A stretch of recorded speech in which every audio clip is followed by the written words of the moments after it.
So it's all to play for still. I think so. Do you want to bet against us?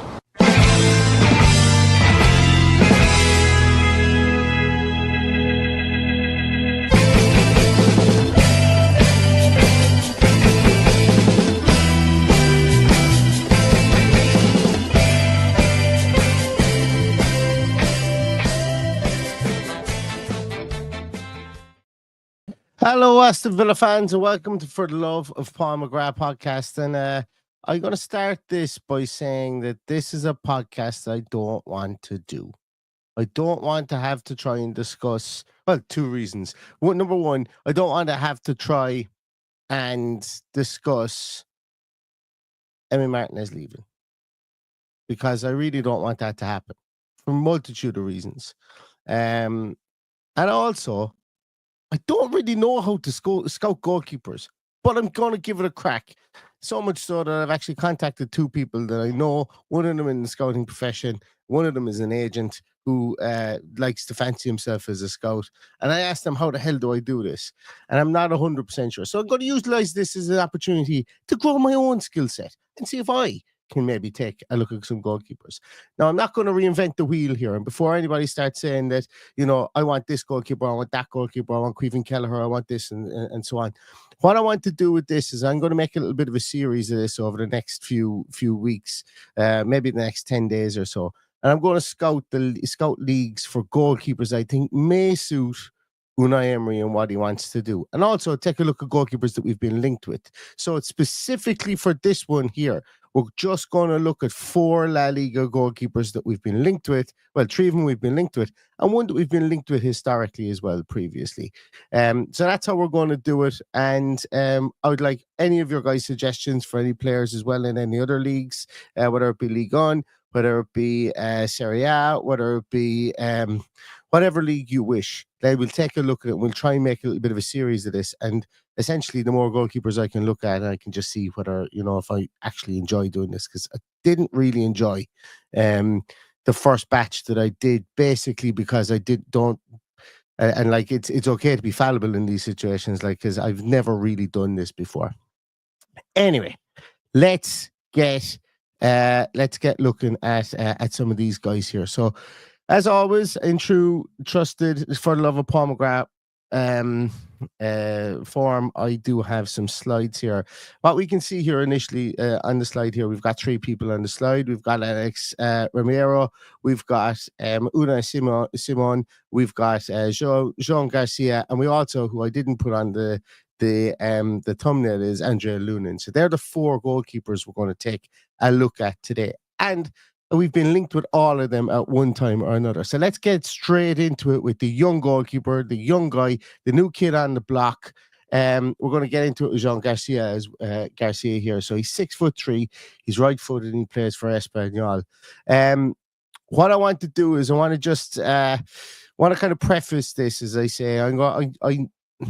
My presentation, I suppose, of goalkeeper scouting as well is going to need a bit of work, because realistically, when I was looking at goalkeepers, I didn't really know what I was looking for. But 4 key areas that I was told to look for were to look for parries as opposed to catches. I was to look for situations whereby I was to look at their footwork as well, which you can't really put into a number and put down here. I was asked to look at, from a statistical point of view, the amount of goals prevented, and also then to look at you know, crosses, how they came out from a crossing point of view as well, that there were 2 really good areas that a goalkeeper can actually influence within the game. And then the last one then was I asked the question about what was the area that I should look at from the point of view of the fact that we know that Unai Emery likes to have a goalkeeper that is good with his feet. And essentially, I didn't really get an answer back on that, other than, well, does he pass the ball an awful lot? You know, you're going to have to look at that on a case-by-case basis, and it was difficult from that point of view, because the reasoning I was given was that teams played different setups. They play different setups with their fullbacks, and they play different setups with their holding midfielders. So it's very difficult to look, and 9 times out of 10, the goalkeeper will play to the way the manager wants, as opposed to the manager adapting to the way the goalkeeper wants. And you know, that does kind of ring true, I think, as well, sometimes when we do watch goalkeepers. Anyway, Let's take a look at Joan Garcia. He's 24 years of age, just gone 24 at the start of this month. I put in heat maps here for goalkeepers, and the reason I did that was I wanted to see if they left their area at any given time. Obviously, Unai Emery plays a high line. Sometimes in matches this year, Emi Martinez has been tasked with coming off his line like a train, trying to get the high line, or trying to be that sweeper keeper with the high line. Joe Garcia, that's not really his game. Doesn't really come off his line, likes to protect his box. But then again, he's a younger goalkeeper. Most younger goalkeepers will tend to do that as well. Some really good numbers. As we can see here, one of the other things I want to preface as well with everybody is the radial graphs for goalkeepers are a bit misleading, and I'll explain that why in a moment, because you actually want lower numbers in some areas. So we will talk about that in a moment. The majority of the reasons that I have the radial graphs here is it makes it easier to talk about distribution of the ball from throws, long passes, and things like that as well. You know, obviously the easier metrics like shots on target per 90 and stuff like that, we can see who faces more shots. Once again, that is potentially a precursor to a poor defense, or a poor team in general. And look, Garcia is playing with Espanyol. It's only really his second season that he's really started for them. He played 14 games last year, and he's 37 games played this season. So he's definitely somebody who's learning on the fly. Should we say, and there were league games there that I mentioned there. So he's somebody who's learning on the fly. He's somebody who's gotten a lot of plaudits this year. And the reason he's got a lot of plaudits is because he's played bloody excellently. He can stop marbles. So if you're looking for a specific shot stopper to come in here and in between the nets, Joan Garcia is a very, very young, good shot stopper. And one of the numbers that I want to highlight here is if you look at his goal prevented number, it's 6.90. So essentially he's prevented 6.90 goals over the course of the season this year. So you want a positive number here. And how that is, I got that from SofaScore, and I wanted to look at to see how that metric is calculated. And basically it's calculated on the expected goals that were expected to be scored against him, based on the expected goals metric, extrapolated out over a season, as per the amount of goals that were actually scored. So it's a tangible metric from that point of view. So what we can determine from him is that he's played in a team that's obviously been under the cosh, has been under pressure. He's more saves. He's up there in the 89th percentile for the amount of saves he's made per 90 minutes, 3.68 saves per 90 minutes. He's got 75% save percentage as well. It's not surprising to me that a goalkeeper, even though he has saved his team of 6 goals that he shouldn't have saved, he has only kept 0.19 clean sheets in the league this year. So he's got an 19% clean sheet percentage, which obviously isn't great, but probably tracks in and around, I'd say, the same as Emi Martinez for the course of the year this year in the league too. Faced a lot of crosses, and this is the reason why I'm actually excited about this guy, or would be excited about this guy. Obviously, there's weaknesses there, and we'll discuss those in a moment. But this guy's faced a lot of shots. He's faced a lot of crosses. He's been a busy goalkeeper for a young goalkeeper, and he's not had to rely. So a lot of times you see a goalkeeper that when they come into a team and they're young. And I'll make an example of Melia from Leeds. When he first came into the Leeds team, Leeds were and he was only like 19 or something, wasn't he? He was 18, 19, something like that when he came into the team. Leeds were flying in the Championship. They get promoted to the Premier League, and they had a bit of an aura about him the first year they were in the Premier League. But when things started to go bad for his defense, he was showing up for a goalkeeper that was twitchy and that was lacked confidence, and he could have some barnstorming games, but then a lot of times if you put him under a lot of pressure and you gave him a high workload to do, he would throw in a rick more often than not. And that's the thing with young goalkeepers.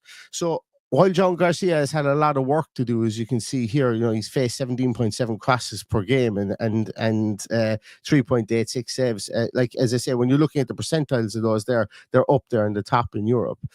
he's also been a high performer, you know, from that point of view as well. And when we look at his passing and his passing statistics, one thing I found very interesting about goalkeeper passing statistics is, well, the 4 goalkeepers I picked anyway are very, very similar in a lot of areas. Very similar in a lot of areas outside of Andriy Lunin. But then again, he's got a small sample set as well, which will affect some of those numbers. So all in all, you know, I think I can understand the hype behind this guy. Absolutely, he looks like he's going to be a really, really good goalkeeper for years to come. Will Aston Villa go for him? If he's £25 million price tag is real, Villa should be all over it. I would have no problem with Aston Villa spending 50 million on 2 goalkeepers or 60 million on 2 goalkeepers this year and letting the 2 of them fight it out. I'd have absolutely no problem with Villa doing that, provided we get more than that, the outlay on 2 goalkeepers for Emi Martinez. I know a lot of people will probably have a conflicting view with that. They will say, no, you go and you spend all that money and you get a good proven goalkeeper. I just don't know what a good proven goalkeeper looks like currently at the moment. So I think there's going to have to be a hell of a lot of scouting go into this from Aston Villa's backroom team for sure. And once again, for those of you who are joining late, I don't want Emi Martinez to leave. And this is just La Liga players we're looking at today. We're going to look at Premier League goalkeepers maybe, or English goalkeepers next, and then we look at Portuguese or whatever. You know, we go down through the leagues here because I want to try and grow a skill set here if I can, or see if I actually even like scouting goalkeepers. So that's Joan Garcia there, firstly from Espanyol. Who's next? So Alex Remiero, Sociedad goalkeeper, a bit on the older side, which I don't really care about. I don't care what age our goalkeeper is. First and foremost, I have zero. I could not care, because in my view, if you pick up a 32-year-old goalkeeper, he could play at least 38. You're going to get 6 years out of him. If you get a 34-year-old goalkeeper, he's probably going to move on in 6 years' time anyway. I am not married to any goalkeeper or any player that we sign in this offseason for more than 4 years. So I don't really care about what age our goalkeeper is. But this guy is 30 years of age, turned 30 in March. He's 6'3.5". He plays with Sociedad, as I said there. We can see his heat map there. He does tend to come outside the box. And there's an interesting statistic there at the very bottom. You'll see the actions outside the penalty area. That's what act outside pen means here. That's what I've abbreviated this down to. He has 1.15 actions outside the penalty area. So if we are going to play that higher line, we are going to play a sweeper keeper situation, you know, this guy is somebody that is not averse to coming out. He has played a ball of games for 30 years of age, essentially since he broke into the Bilbao B team as a 20-year-old, and he played 33 games, played 33 of 33 games. And then he moved on to Huesca. He played 41 of 41. And then he moved on to Sociedad, and he's pretty much been the man for Sociedad since 2019. But hasn't missed the he's played 25 and 25 his first year, 38 from 38 in his second year, 35 in his third year, 38, 37 and 36. And then once again, they're in the domestic leagues. I'm bringing it down to domestic leagues, because not every one of these players do play in Europe, so that's why I'm using those statistics. But so this guy's a ton of experience in goals. And when we're looking at, I suppose, at a goalkeeper, like a lot of people say he has to have experience in the league. I'm not too sure whether we need to have experience of the Premier League. I'd like experience of the Premier League. Jesus, don't get me wrong. I would like it, but I'm not too sure we need it. Given this, there's so much European football being played now, and there's so much known about Premier League teams, and the data is out there for them, and the scouting is out there for them, and everything, you know, the way that these teams, the big teams in the Premier League play, and the fact that, like, perennially nearly there's 7-8 teams from the Premier League in Europe every year. I'm not quite so sure that the cat is out of the bag with the Premier League, and we know that what the Premier League is about. It's a high standard league, and that's okay. So I'd be willing to be flexible on that, obviously. And I think we're going to have to be because, hey, look, who are we going to sign from the Premier League outside of Caoimhín Kelleher? And I have a lot of doubts on Caoimhín Kelleher being an Irishman. There's a lot of good things I see about him, but there's also a couple of other things that I'm unsure of. But getting back to Alex Remiro, as I say here, a ton of experience. And one of the best things about this guy is that the dichotomy, I suppose, that I found so far between looking at goalkeepers is when you look at the statistics, they can blow your mind, as in they can make you a bit. There can be a bit of fool's gold with regards to statistics so far. That I found. You're very much dependent, as I said before, on defensive structures, on midfield makeups and stuff like that, and stopping runners, all that kind of jazz. So realistically, as a goalkeeper, you can be as good as your defense, essentially. And the numbers don't really tell a massive story. You can have if you're just looking at stuff like goals conceded and stuff like that, then you're probably barking up the wrong tree. I said there previously at the start as well that I wanted to look at goals prevented. This guy is coming in at, there was 5 goals he should have prevented that he didn't prevent. That's what the statistic looks like. But I watched a good bit of footage on him today, actually, and he just looked unbelievably solid. He looked a really solid goalkeeper. Would I say he was spectacular? No, but he's a goalkeeper who's got almost 400 games under his belt.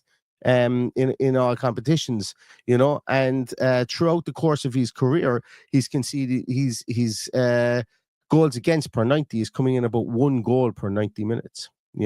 Last year, or over the last 365 days, he's kept a 32.6% clean sheets percentage ratio, which is double almost of what we saw from Joan Garcia, who was arguably has arguably better numbers, but he isn't keeping as many clean sheets. So you see what I mean, where you can find if you're just looking for clean sheets and you're saying a goalkeeper is bad because he doesn't keep clean sheets, when you start to boil it down, it doesn't really make sense that that's the situation, because there's so many permutations and with regards to it. But a couple of strengths that this guy has, and I never actually went through Joan Garcia's strengths previously, but I think I kind of picked most of them out anyway as I was talking about it.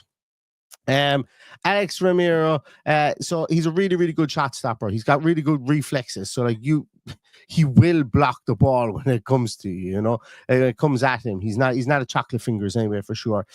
He's got a very good his long distribution of the ball was, I thought, was noticeable. And I don't know whether it's because traditionally Sociedad like to play with maybe a bigger type of striker up top.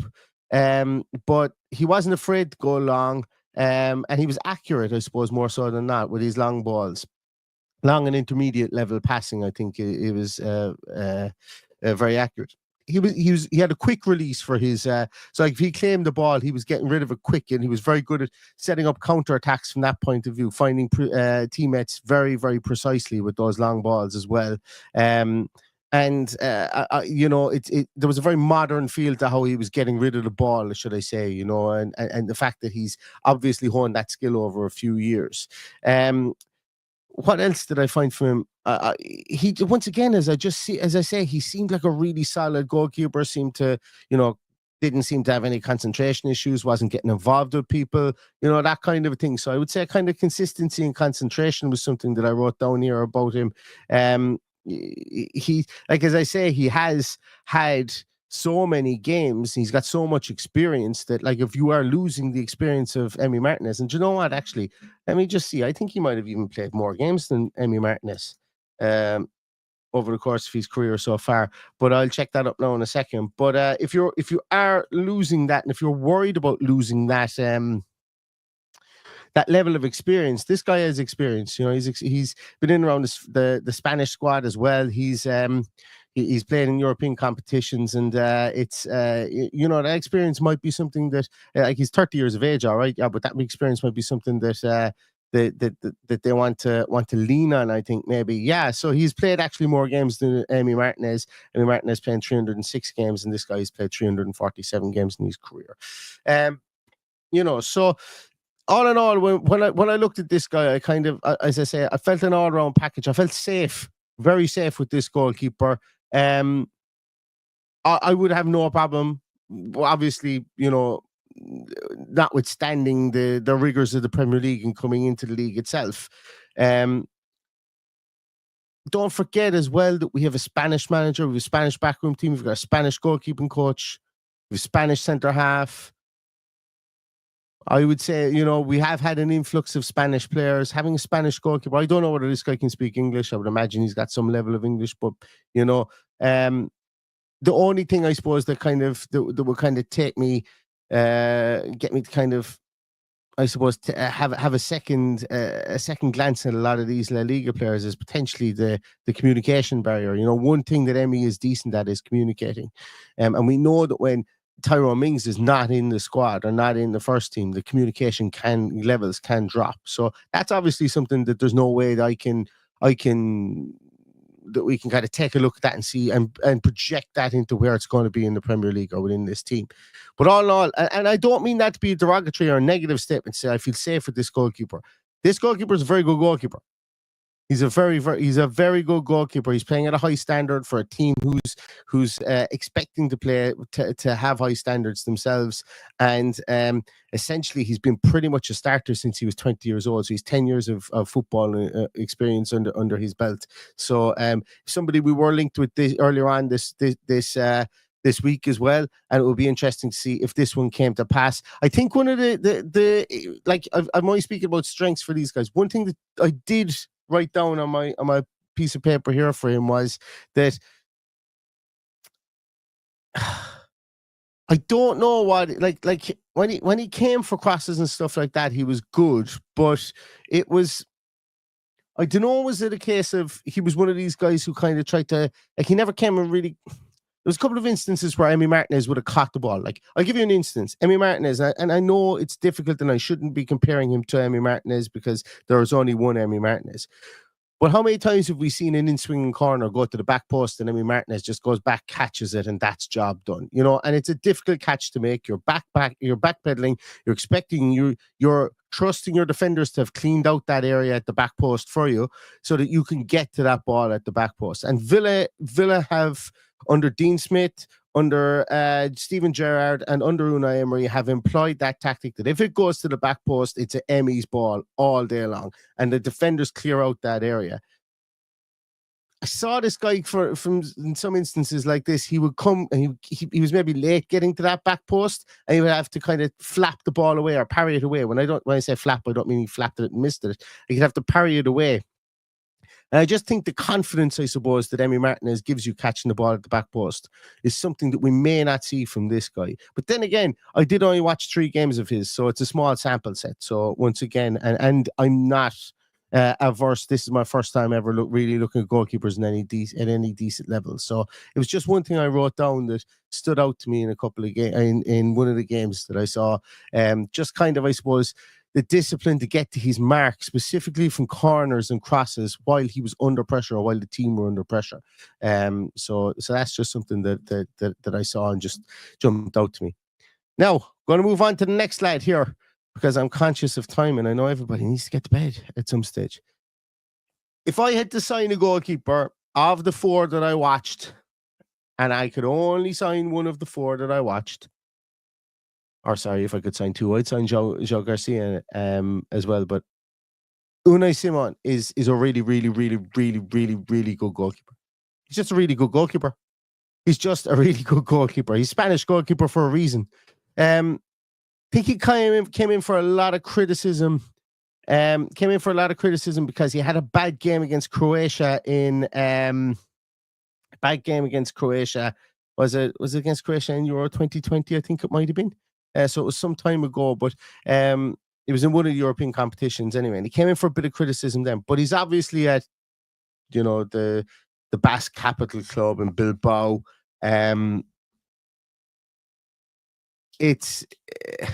he's got another guy who's got an absolute ball of appearances under his belt as well. He's only 28 as well, which to me is crazy, because I would have assumed when I was doing this initially, I was said, yeah, this guy's 32, because he just seems to have been on the radar forever. But he's played 217 games over the course of his career. He's been injured since, so he was injured at the start of the season, didn't come back until almost December this year. So he's only about 20 games, I think, played this year. But since he's came into the team for those 20 games, the Bilbao's defense has really it's really leveled up again. So like this year, currently in the league, he's only conceding 0.55 goals per game, which is exceptional goalkeeping. And over the course of his career, he's conceded just shy of 1 goal per game, which is really, really good. You know, when we talk about clean sheet percentages, this guy has a 52.4% clean sheet percentage ratio over the course of the last 365 days. And also, we look at the goals prevented number here as well. He's prevented 3.34 goals, more than should have been scored on him. So really, really good shot stopper. Does everything you need him to do as a goalkeeper. Has a good defense in front of him. Let's not shy away from that. Has a good defense in front of him. Hasn't faced an awful lot of shots. Hasn't faced an awful lot of crosses.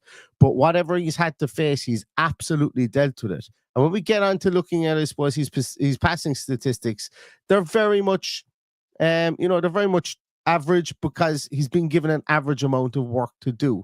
He's not been tasked with being a sweeper. Not being tasked with being an Emi Martinez, whereby when the ball comes back to him, he's to play it around the box. Can he do it? He absolutely can, because he's to do it for Spain. He just doesn't have to do it for Bilbao. But one of the big things that drew me to him is look how far off he can come off his line. So playing that high line and playing the sweeper keeper situation for somebody like Unai Simon is absolutely viable. And I know that's something, or we know that that's something Unai Emery would probably like to get back to, that high line situation, having a goalkeeper who can come off his line.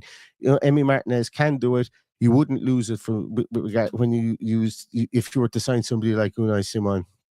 So again, big plus points for this guy is he'll block pebbles. You know, you hit pebbles at him, he'll block them, and that's what he loves doing. He relishes saving the ball, which is, hey, it's your job, as Roy Keane would say. It's your job. Just do your job. He is very composed. I talked about the amount of work that he's had to do from a passing point of view, but he's really composed in passing. So as I said that before, when he plays for Bilbao, you know, he's good with his feet. You can see it when he plays with Spain as well. This guy, you can see that this guy is barking orders out to these players, and the players kind of respect him. At 27 years of age, once again, if you're looking to create that dressing room mentality, that leadership mentality piece, maybe this guy, once again, I might just saying what I see on the field. I don't know anything from there's obviously no source or anything that said that to me, or I've not read anything with regards to this, but looks like he's a guy who's going to lead on the field as well. So once again, replacing that from Emi Martinez. And it's something you have to bring up when you talk about Emi Martinez, because it's an intangible that he is famous for within this dressing room at the moment. Weaknesses for him, as I say, he missed the first 4 months of the last season as well. He's only played, he had surgery following Euro 2024, but I don't think that that's a weakness for him, or that's a detraction point. He had surgery on his wrist as well.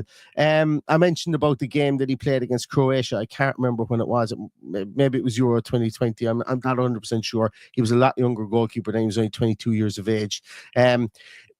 Again, I would go so far as to say, again, if we are putting him up there with and Emi Martinez, if we're going to put them side by side, I don't know, does he have the same command underneath crosses as Emi Martinez does? But I think for one, it's the biggest thing for me is that he didn't face a ton of them because the way Bilbao played. So I would say that is undetermined for me, more so than a weakness. Undetermined is the way I would show it. I would talk about it. Last guy, and certainly not least, is Andriy Lunin. And I realized I forgot to do up his radial graph here. Forgot to change that. Anyway, we'll pretend that I did for this. Andriy Lunin, Ukrainian goalkeeper. playing for Real Madrid, got a ton of press last year because he was the goalkeeper that essentially, was the goalkeeper that got them as far as the Champions League final, and then Courtois came back, if I'm not mistaken, didn't he? But he played 21 games. So the one big thing with this guy is that he's always been a prodigy. Since the age of 17, he made his debut for Dnipro at 17. He played 21 games for them. He was immediately earmarked for the top. Big, strong guy. And I've just realized there's a lot on this slide that's wrong. Bear with me here, guys. There's a lot on this side that's wrong. So disregard his age there. He's 25 years of age. He was born the 11th of February 1999, not 1997 here. And he's 6'3". All right. So one of the big things with Lunin that I would say is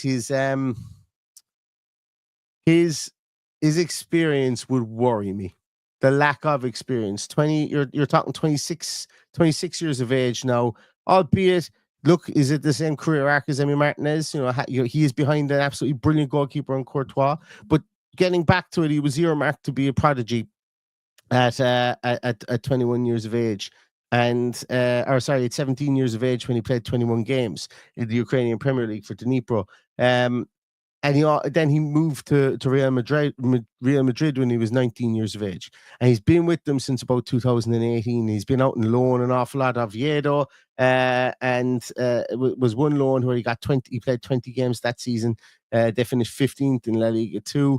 Then he's played 2 games in 2021-22, 7 games in 2022-23, 21 games last year in 23-24. And this year so far he's played 6 games. So hasn't played a whole pile of games. He's played 142 games in his short career so far, and that's in all competitions. So, domestically he's played 111 games, and considering he started his career at 17 years of age, over a 9-year period, that isn't a whole pile of games, and 20 of those were at La Liga 2 level. So my biggest criticism, I suppose, of Andriy Lunin is just from an experience point of view. But then again, what was the biggest criticism that Emi Martinez had? What is his experience at the top level? Yes, he'd won an FA Cup with Arsenal. This guy has won Champions Leagues and played in Champions League football. So I find this guy very, very difficult to get an actual read on, and the statistics that you see here are correct, but there are some other things that are incorrect here. Obviously, the badge for the club and stuff like that, and the heat map and the radial map are incorrect there. But my notes that I have on this guy are that, again, will block pebbles. So he does what a goalkeeper should do. No chocolate wrists with Andriy Lunin. Just he's a high stakes player. We saw that last year, and I focused in on a lot of his games from last year because he got a run because Courtois was out. Again, really good, really, really, really good long range distribution as well, and that can be backed up in his numbers that you can see here. I would go so far as to say that for a player with his lack of experience, he has incredible composure, clutch kind of performances, if you want to call it, if you want to use an American term. Clutch kind of performances. So you saw it in the Champions League last year. He was a last line of defense, and he really acted like a last line of defense. So there's a lot to be that would really float people's boat. Like, if you're impressed by Caoimhín Kelleher, you should be equally, and if not more, impressed by Andriy Lunin. And I think Kelleher's downsides that he would have, I think Lunin is better at those areas, if that makes sense. to people. Now, there are obviously some weaknesses as well, inconsistency in playing time, never really got up to rhythm, although saying that last year he did get up to rhythm and he played really, really good football for Real Madrid. Not the best in an aerial situation. For a big guy, he's a slighter frame than some of the other goalkeepers there. So again, I had more concerns with this guy in, facing corners, facing crosses as well. A superb shot stopper, will come out, will make himself big, will do the Emi Martinez impression that way. But from corners and from the bread and butter stuff, you can see why. And Real Madrid are potentially looking at maybe bringing in another goalkeeper this year. They are actually talking about bringing in Joan Garcia. There was talk of that. So maybe this guy's position is under threat, just like Emi Martinez's was at Arsenal as well. But he's got raw talents. I think he's going to need a run of games. I think teams will be reluctant to make massive moves for him because of his lack of game time. So they were kind of the areas that I kind of looked at him. I said, I really didn't feel anywhere near as comfortable with him in the ball in the air as I did with the other goalkeepers that I watched. I've probably felt more comfortable than Remiero and probably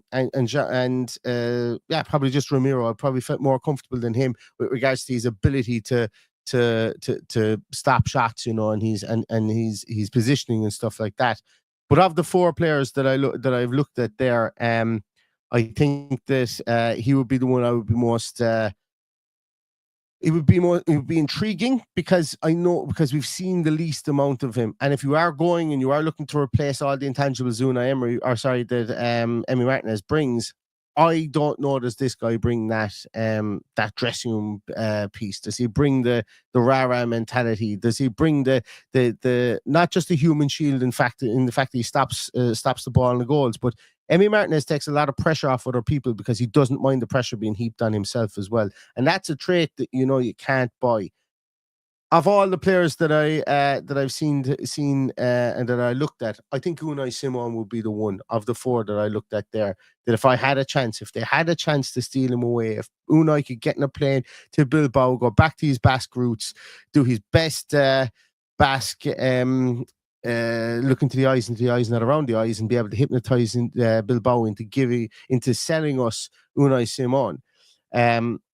I think that would be an able deputy for somebody like of the ilk of Emi Martinez, albeit it's going to be very, very difficult to replace Emi Martinez. So if we are going to have to replace him, let's be a small bit prepared and let's look at some goalkeepers, and any of the goalkeepers we are linked to it, we will take a look at them, because this is a foray into something for me, as I said to those of you who have just joined, they've never really done before.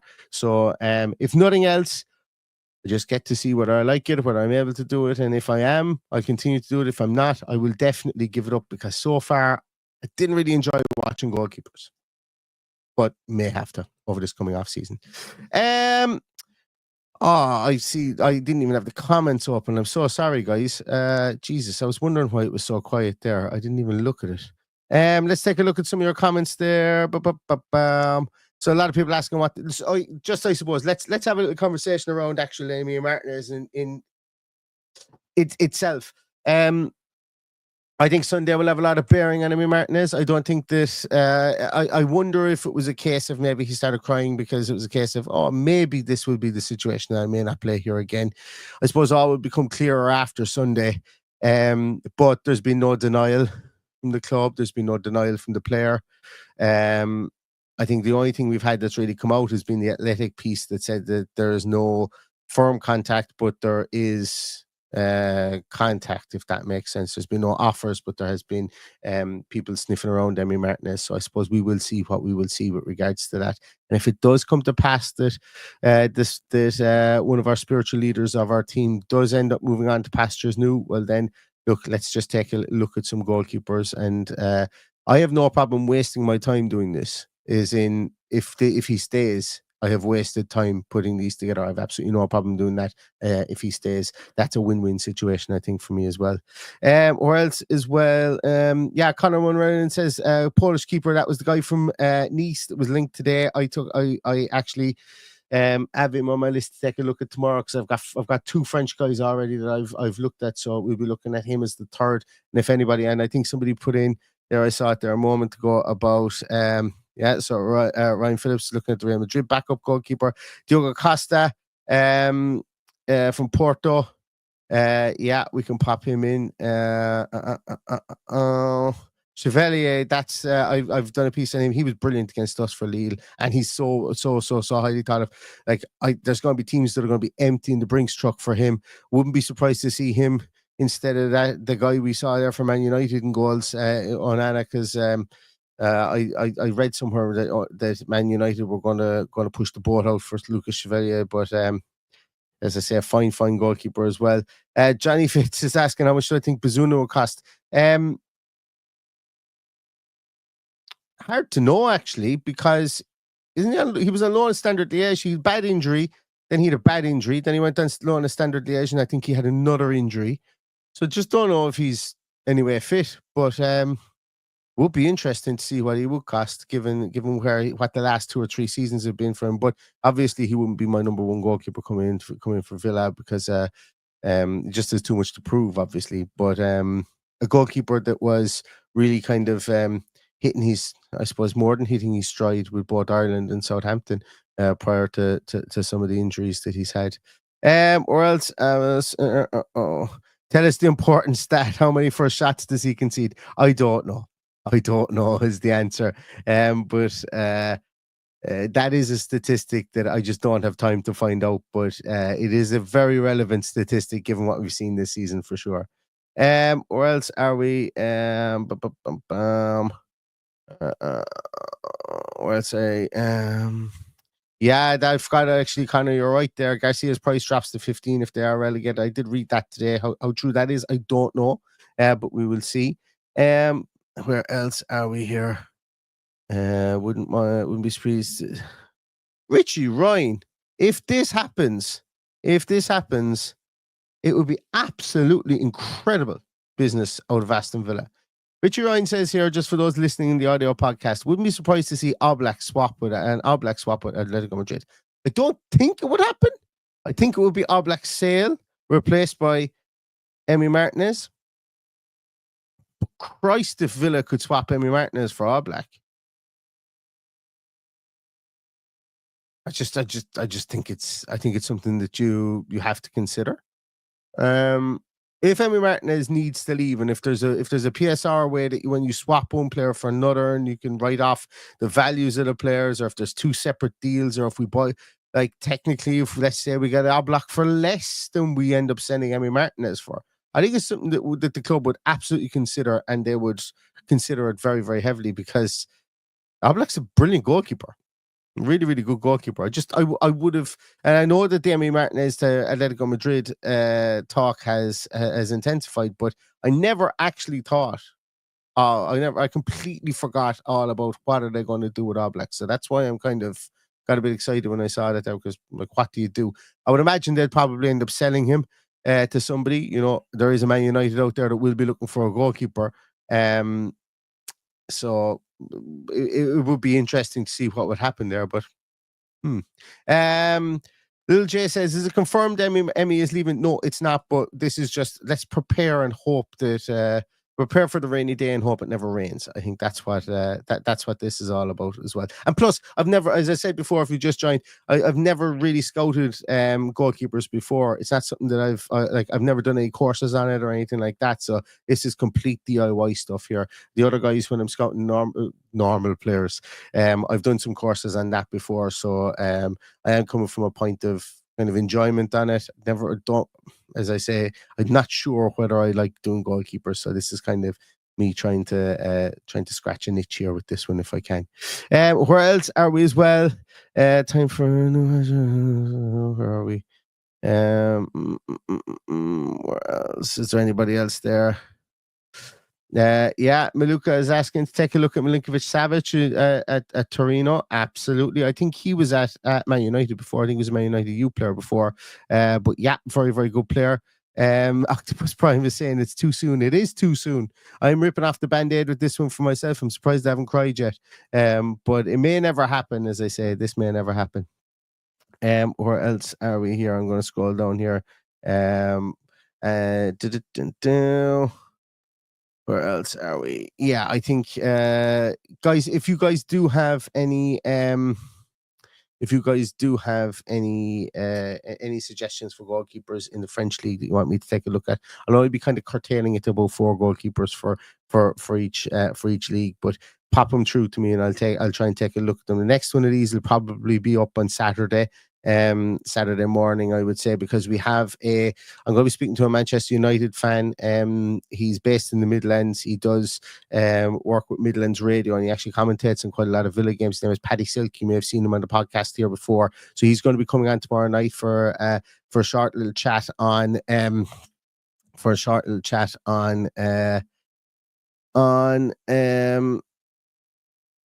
Man United. Go figure. And then on Friday, we're going to have Paddy and Jay, and potentially a special guest will be coming on to join us to chat about the last game of the season. And then on Sunday, it's all systems go. On Sunday, it is all systems go for team sheet tantrums and for reactions. And I'm still efforting to see if potentially I'm going to be able to do not a live stream of the game, but a live watch along of the game. Just need to know what the other half is doing. If I can devote 4 hours to sitting here inside in this room on a Sunday, it's going to be lashing rain here in Ireland, so maybe I might get away with it. So I will know by Friday whether I'm going to do a live watch along of the game. And I think it'd be nice to do that. We could have a little screen up as well, checking the other scores, and maybe, we can all despair together, or we could all be joyous together with regards to whatever way scores are going. So I'll try my best to get that done in AVFC Stato's absence, because he's not going to be able to get it done because he's on hollybobs at the moment. So that's kind of the itinerary for the rest of the day today, or rest of the week this week. So hopefully you'll join us for that, and I hope you are excited for this game at the weekend, because it still is all to play for, albeit it's not in our hands as well. So I'm going to leave it at that, guys. This is just preemptive in case Emi Martinez goes, and let's see where the cards fall on that after the last game of the season. But thanks a million for bearing with me in this one. 45 minutes of new territory for me with goalkeepers, and look, we'll see what comes of this. But Sound, thanks a million for your time. Stay safe, stay healthy, and all that's left to say is up the Villa.